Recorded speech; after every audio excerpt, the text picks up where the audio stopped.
Retro HTC Wallaby, released 2002.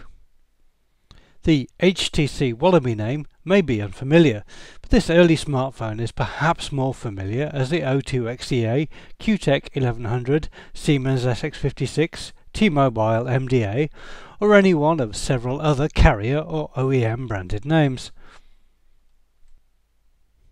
Despite the unfamiliar name, the Wallaby was a significant device that was very influential on smartphone development in the years after its launch 10 years ago in 2002. The Wallaby marked the transition from standalone PDAs to the modern smartphone. Back in 2002, the name smartphone actually meant a slightly different class of device. The HTC Wallaby was considered to be a wireless PDA instead. The operating system was a straight development from Windows CE, which is Microsoft's PDA offering, with a user interface very much like a shrunk-down version of Windows 98. PDAs had been around for a while before the Wallaby came out, notably the compact iPac, also built by HTC, and the Palm Pilot. But these devices were extremely limited in their functionality. Basically, you could synchronize calendar events and contacts with your PC, run a few simple apps, and perhaps download a copy of your mailbox, and that was about it.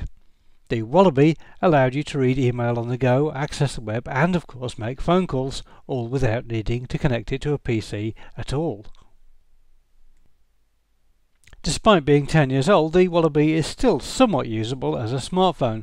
There's a 3.5-inch 240 by 320 pixel resistive touchscreen display, a 400 MHz processor, 64 MB of RAM, a memory card slot for an SD card, and GPRS data.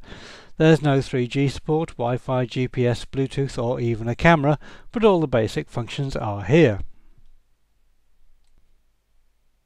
The user interface doesn't look much like a modern smartphone, but if you're used to a PC then you won't have many problems.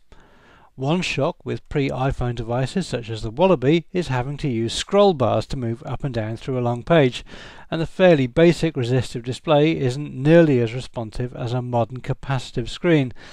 All this is really a stylus-only interface too. The controls are just too small to use with a finger.